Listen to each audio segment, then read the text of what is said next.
floundering like fish without water. That's because that subject is so intense, and it's difficult. It's difficult to talk about seed, but it's a very ambitious. Where is he? He just disappeared. Okay, he's hiding there. Okay, so I just thought maybe I'll just touch upon that a little bit, and I didn't have much to say, but I can say a lot. So that's not the thing. But seed time and harvest is a very powerful teaching that we did a lot about, and we talked a lot about. And but you see, over the years, I've learned something. There are various degrees to a walk with Christ. You don't just walk at one level and then you keep going from glory to glory. And many people use, look at the birds of the sky. They neither sow nor reap, yet the Heavenly Father knows. And many people use that scripture to not sow, to advocate not sowing. And then there is this thing saying, seed time and harvest, and you sow, you will reap, and the kind you sow, the kind you will reap. There are so many scriptures on sowing. So many people use that and advocate sowing. So what is good? Should we sow or should we not sow? Should we trust God to look after us like He does the birds, or should we sow? And that has been a debate for a long time. In fact, there was one man in our house who had allowed him to become a teacher and allowed him to teach. Behind my back, he used to go tell people, you should not give tithes, you should not sow, you don't have to listen to these pastors. And he was sowing discord, right? So the question I'm asking you is, should you sow or should you trust God? So when you put it that way, you'll say, of course, trust God, which means sowing is not trusting God. You see, don't get caught in that trap. Always be able to differentiate. When someone comes to you like that, so you take a step back before you answer and say, so are you saying sowing according to His word in obedience is not trusting God? Then they have to rephrase. These are techniques of debate and techniques of argument. Don't get caught in that. So we will not get caught in all that. But the question I'm asking you is, the Bible advocates sowing. The Bible advocates being like these birds. What do you want to do? So there are various degrees. You see, when you start your walk with Christ, you are like the bird. God takes care of you. You don't worry about sowing and reaping, but you can live your entire life like a bird. Right? What's the problem of a bird? It's migratory, but seasonal migration. It never establishes a place. So what does it mean? When it gets cold, it goes there. When it gets hot, it comes here. What happens to a sower is he's sedentary. What's a sedentary? Why? You know why? You sow and then you can't migrate. You got to be there to reap. Right? So I propose to you, the first level of walking with Christ is where He takes care of everything. When they came out of Egypt, how did they get food? It rained manna from heaven. What was manna likened to? Bdellium, no? Right? It was likened to this coriander. I can only think of masala, man.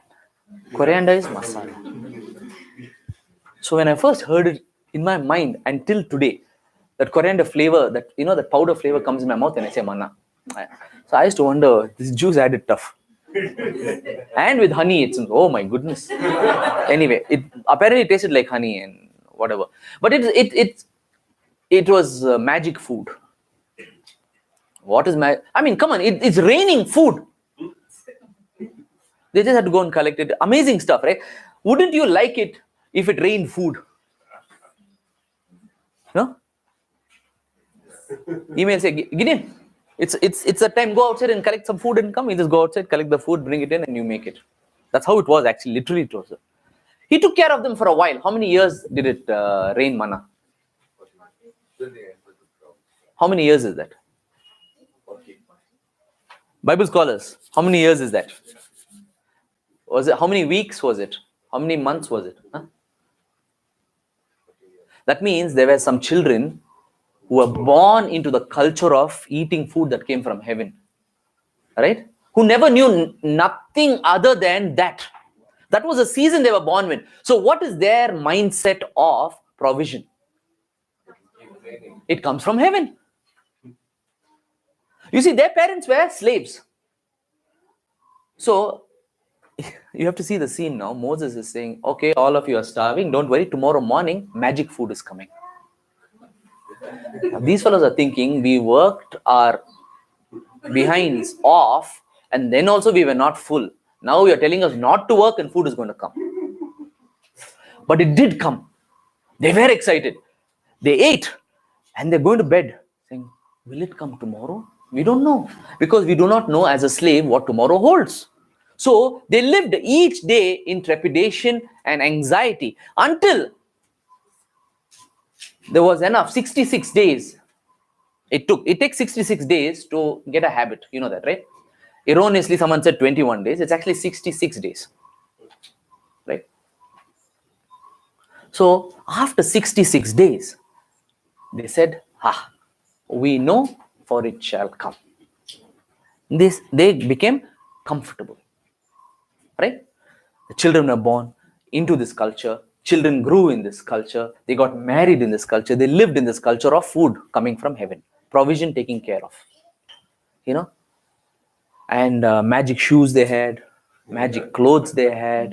You know what's magic shoes? Like, I mean, I wouldn't mind magic shoes. You buy shoe for your child, and as the child grows, the shoe grows. Isn't that awesome? Children may not like it a lot because one style for your life. But, you know, basically where you have a cobbler in the wilderness, clothes apparently would not tear. It's amazing. This is the kind of provision they had. But you see, they could live their entire lives in that, right? And they wanted to.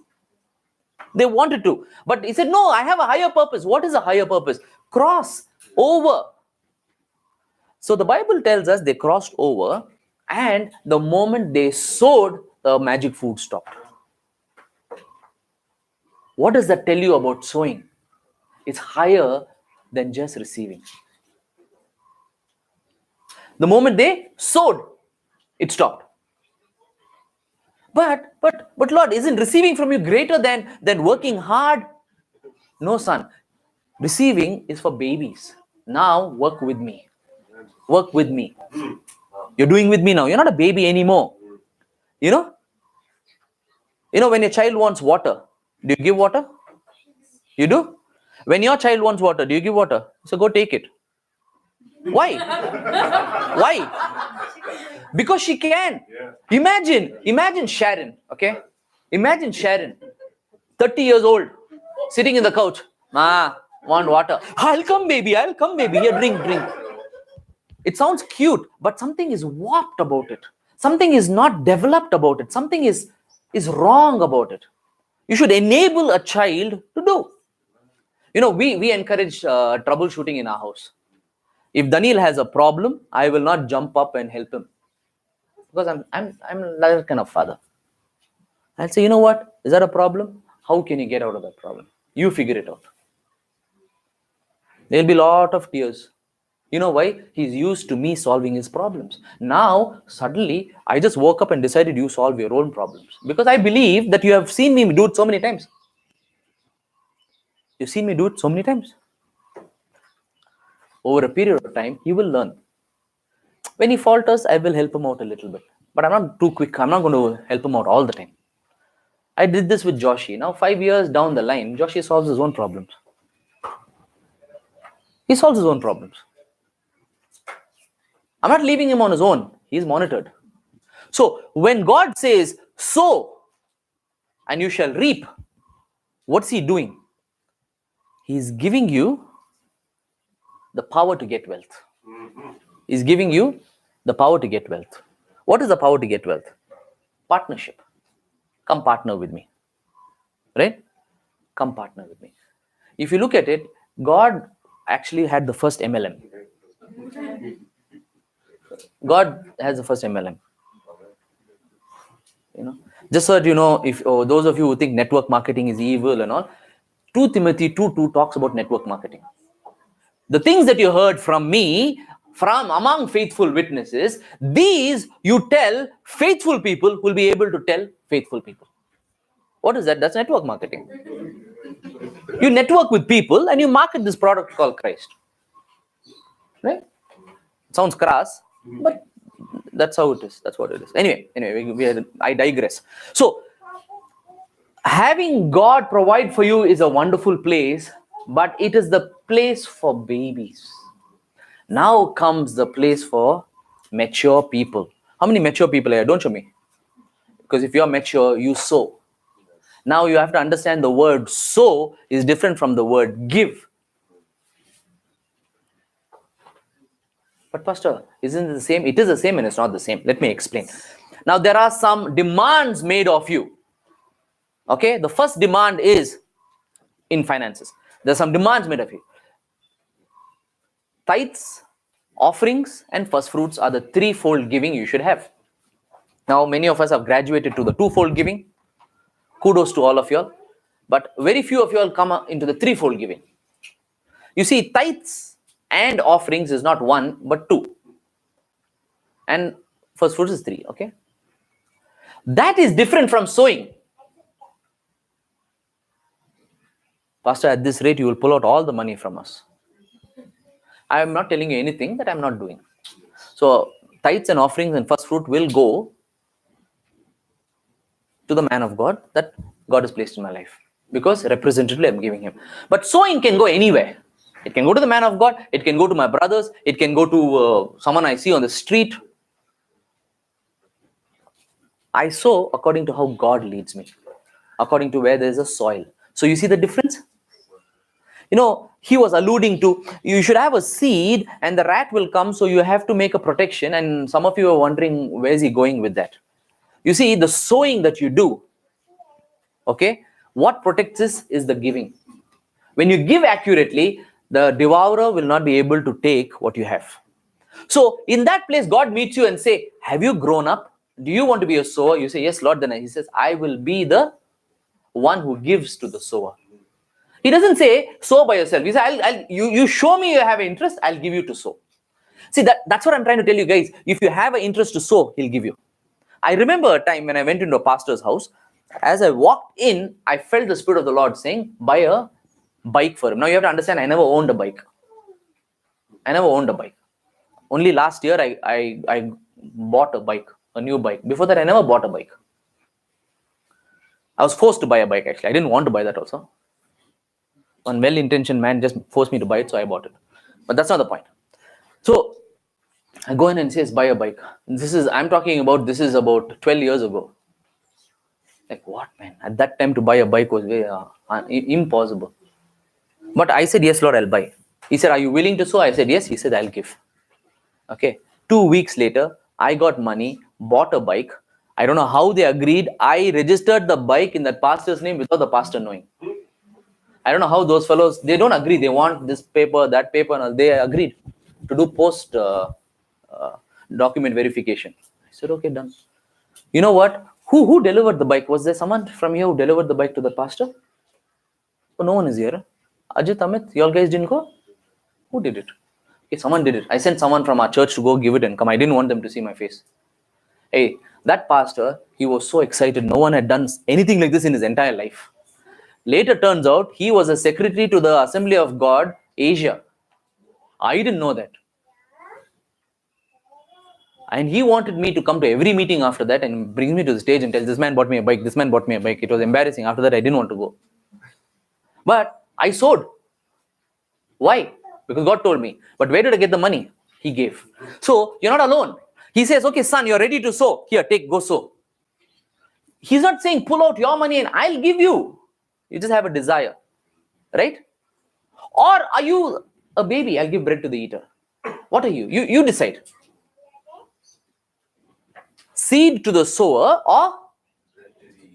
Now, don't think it's wrong. But there is a higher place always. There's always a higher place. Strive to go higher. Okay, so where do you want to be? Do you want to eat only or you want to sow and eat? Okay. Having said that, is there a higher place to sowing? Yes, there is.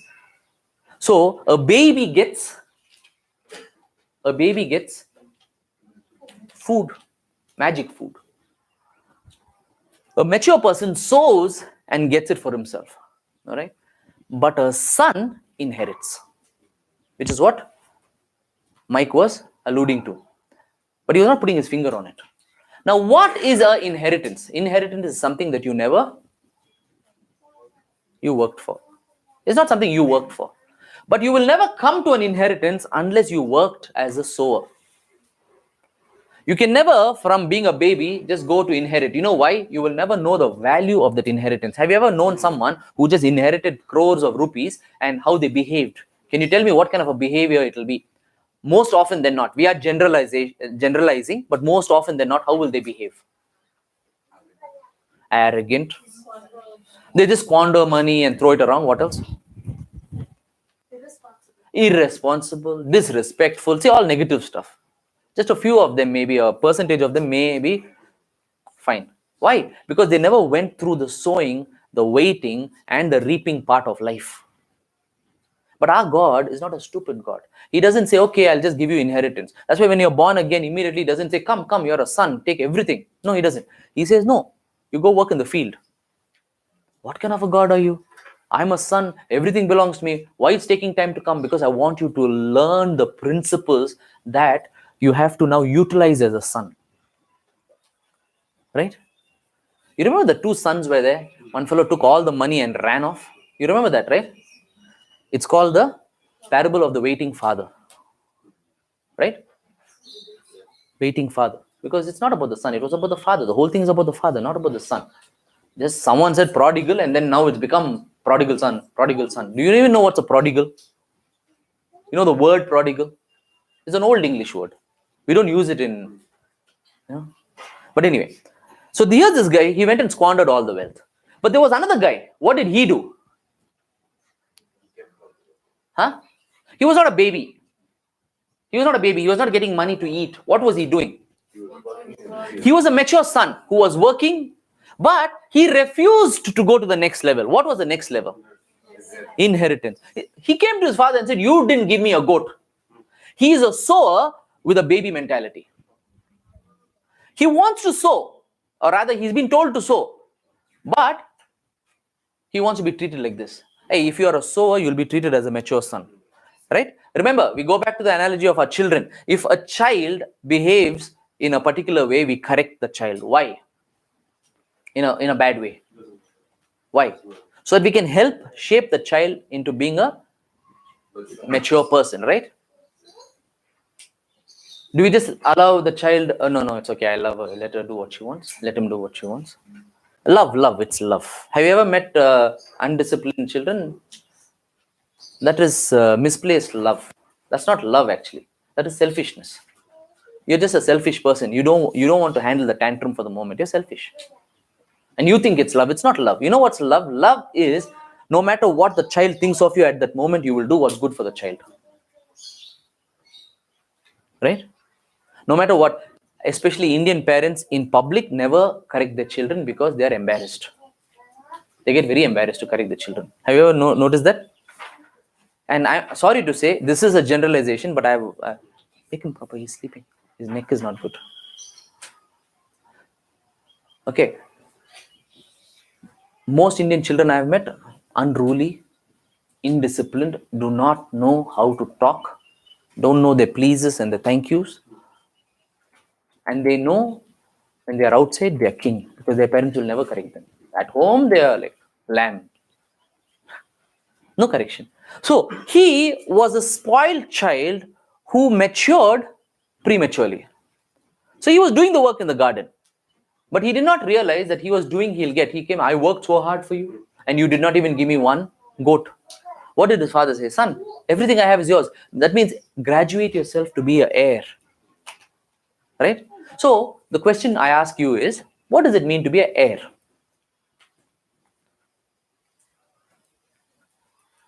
What does it mean? What's the first thing that comes to mind? Just randomly. What's the first thing that... Place of rest. A son. Taking ownership. Place of ruling. These are all intangible things. What's tangible being an heir? You see, these are good. You're owning property, okay? Okay, you're owning property. Basically, that there we're getting somewhere. You have land, you have property. What else? Bank account, right? You have money. Yes. You have a family. You have children. Okay, fine. You can be a father without being an heir also. I'm talking about that very thing of being an heir. You have come into your. Okay, let me put it in context because you're not understanding. A king, his son is an heir. Now comes into that, and the king steps back either to death or through retirement. Now the son, so he gets the kingdom. He gets things, right? See, the thing is, even with the spiritual and the heavenly principle, when you think of heir in terms of getting, that's where you keep going wrong. Heir should be thought of in terms of becoming. Right? The son would tell the father, give me my inheritance. Right? And he would leave the house. When he comes back, he says, make me. When he left, he said, give me. When he came back, he said, make me. So, becoming an heir is something that you can't do on your own. It's like being born. It is something that God has to do. And that doing process is the sowing and reaping part. That's where he's doing it on you. That's why don't hurry through it. Don't hurry through it and say, I want to be an heir. Let God teach you. Why? When you come there, Eugene said something, it's taking ownership. You know what is the essence of being an heir? It's not about all that you can get. All that is there. It's not about that. It is about who you are and your responsibilities towards that position. And sometimes the responsibilities are hard. You all had a chance of fathering a house in a controlled environment, if I can say, with a little bit of authority given to you for 2.5 months. Okay, and did you notice any kind of a weight of responsibility on you? A weight of people's. Now, I have been doing this for 13 years now, without someone coming in to relieve me. You all are waiting at some point I should relieve you, right? At some point you will come and relieve us. So until then, just hold on. This is a pillow talk between Gideon and Ime. Hey, they're really irritating us. Don't worry, Ime, hold on. He's going to come back. He'll take it all from us. Then we can go back to being just normal. Just hold on. Just a few more days. But for me, I had no one. So I'll be thinking, God will come and take everyone away. I just have to hold on. Christ is coming back. He'll take them away. The weight of an heir is what he has to do. And what is that? To be the king. So to be an heir is to be a king. So when you're a king, do you sow and reap? No, you don't. You understand? Because all is yours. You go to a higher governmental position. Right? So you allow others to sow and reap. You empower others to sow and reap. Right? You don't give the things that you have, you give off yourself. It is esoteric. It is idea. And it is very much like orange. Let me ask you, how does orange taste? You can say tart, sweet, sour, but the final thing is you please eat and see. Because what will I say? It tastes like orange. Same thing with being an heir. I can tell you many things about it, but you know what? Just become. That's the only way. I can tell you so many things. You have to become the king. You tell people like us, become the king. All I can think is Rajkumar with that sword and that long thing and the horse, and the minor chord thing. That's all I can think of. That's a king for me, And suddenly the Kannada will become so weird. Why is it? Why was Kannada weird before and now we can understand? Even Hindi also, no? Have you ever heard this Kannada that they talk in that Raja Rani movies? Tamil also, no? Anyway, so that's the only king we know. So we are wondering, what does it mean a king? No, all those things that's not the point of being a king. Being a king is to assume the governmental responsibility that God has for us. Okay, and then we go off into talking about Zion position and all that. We'll not talk about that. I just wanted to talk to you all about, don't despise this place you're in called sowing and reaping. If you all are in this place where God, I wake up in the morning, I lift my hands, God has to provide for me, and I live my life, that's okay, but you're at a base living. Come to this place. Okay, I'll finish with this. Okay, sowing. How many of you feel sowing is a comfortable job? The very fact I asked you a question, you are aware that it's not comfortable. But maybe you thought it's comfortable. Sowing is not comfortable, it's uncomfortable. Do you know how many times I had to give? Sowing is giving, letting go. Sowing is not a thought process. Hey, you sowed? Yes, Pastor, I sowed yesterday. In my mind, I just thought of giving. No. It's actually literally giving something off. You know how many times I have given when I have not had? I've not had. I'm not a rich person. I'm not a rich person, but I'm very rich. I'm not rich in terms of check my bank account. See, I have a hole in my pocket. No, literally, there's a hole in my pocket. It's in a pocket, not in my pants. Huh? Now he can't see anything but the hole. But sowing is painful. You know why? It doesn't come immediately sometimes. And you have to wait. And you have to wait. And you have to wait. The season has to pass and the harvest season has to come. When the harvest season comes, suddenly sometimes half the crop is dead. Then you have to go back to your sowing and saying, what did I do wrong? And then over the period of time, you will start being an expert at, you go to a farmer and he will tell you when you should sow which seed, how, through experience. So now I've become good at recognizing which soil is good, which soil is not good, which kind of seed to put, how much of seed to put. It looks to you like I just blatantly give money left and right. I don't. There are times when I don't give money and I don't sow because I don't feel that's the right time. I'm learning new things about God. Okay, it hurts. So when we bring, or I ask you, hey, give sacrificially, that is a time to sow. Why? If I say, that means I'm a good judge of soil, and if I say this is good soil, all who partake of that soil will have harvest. It's simple, right? But it's very difficult. How many of you find it difficult to give? Not because your heart is bad or you're heavy, because there's no money. I mean, literally there's no money. Do you know how I give? I start selling things that are excess in my life. I sold off my wedding rings and I got another one. This is pure metal.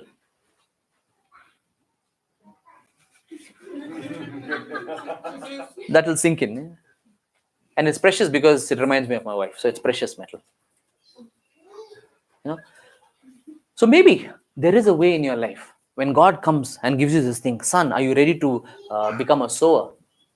It's a beautiful call, painful call, because there'll be a season when you not have, but be joyful during that season because the harvest time is coming. And I'll tell you, contrary to all belief, we sow to reap. We don't sow and say, I don't care. Then you're a foolish farmer. We sow to reap. The giving is given without thought. That's why there's a difference. When you give tithes, offerings, and first fruits, you're giving without thought to God. But when you're sowing, you are putting a demand on the heavens, saying, I have sown, now I shall wait. It will come. You understand? And it's not wrong, because some people have taught you, you should sow and just forget off. No, you're doing it to God. Actually, you're doing it for yourself. Tithes, offerings, and first fruit, that you're doing for God. If you can, in your mind, differentiate that, you'll be a free man or woman or child. Okay? I didn't want to talk about that. I actually had some amazing stuff to talk about. But I just thought maybe I'll just build on what Mike spoke so that you'll not go home confused whether you should sow, you should eat, or you should be an heir. Okay? So that's our destiny. We will be heirs. But I can tell all of us right now are in the sowing and reaping part. Does it, final conclusion, does it mean that we, as heirs, we don't sow? You sow more. Because you'll empower others to sow, and that itself is a sowing. Right? So may the Lord bless you. Hopefully what I said made sense. Very good to meet all of you all again. Right? So Ime has organized grand lunch in my, in my honor. Yeah, thank you for that. In my honor. So all of you are invited. So please stay for lunch.